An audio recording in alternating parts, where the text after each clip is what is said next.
Okay, again, Bio30s. So I'm just continuing on with the female repro hormones notes guide here. And this will be another short 5-minute video. So this is pretty straightforward, right? Follicle growth, well, that's got to be the follicle stimulating hormone. And ovulation, well, that's the luteinizing hormone. And so I know that one is not quite as straightforward, but luteinizing hormone causes ovulation.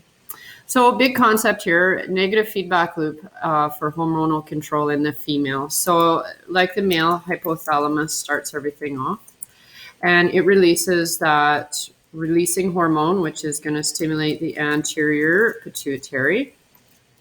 And you guys already know the name of this one, right? You already learned that the hypothalamus stimulates the pituitary by the hormone GnRH. That's the gonadotropin releasing hormone.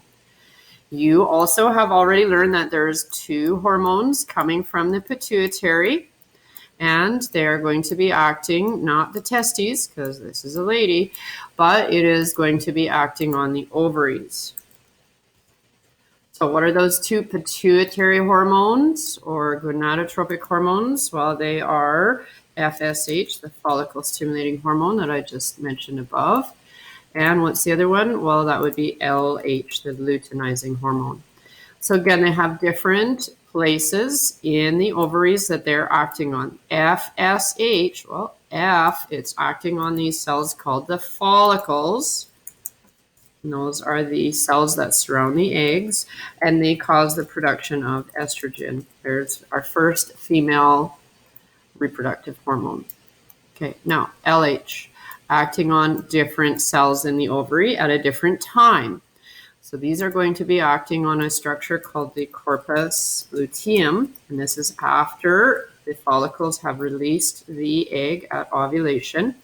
And what is the corpus luteum releasing? Well, it's releasing progesterone and some estrogen as well.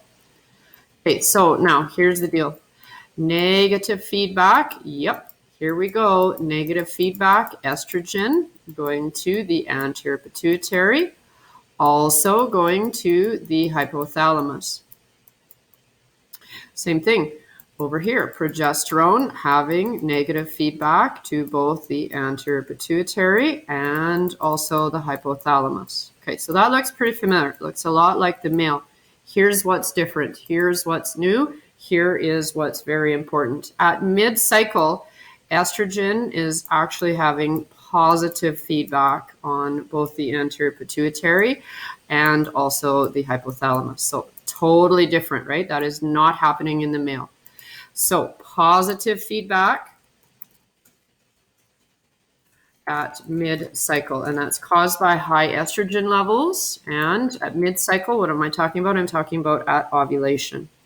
Okay, another thing that is different that we have to be aware of here as well is that LH, when it is released, is going to act on the follicles to cause ovulation. Okay, so it is going to cause ovulation to occur.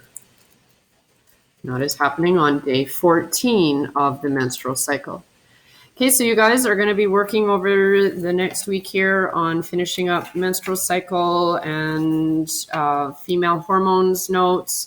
I will have another lecture for you later on next week on the menstrual cycle. And again, if you need to contact me, michelle.ledeen@ghsd75.ca. Talk to you later.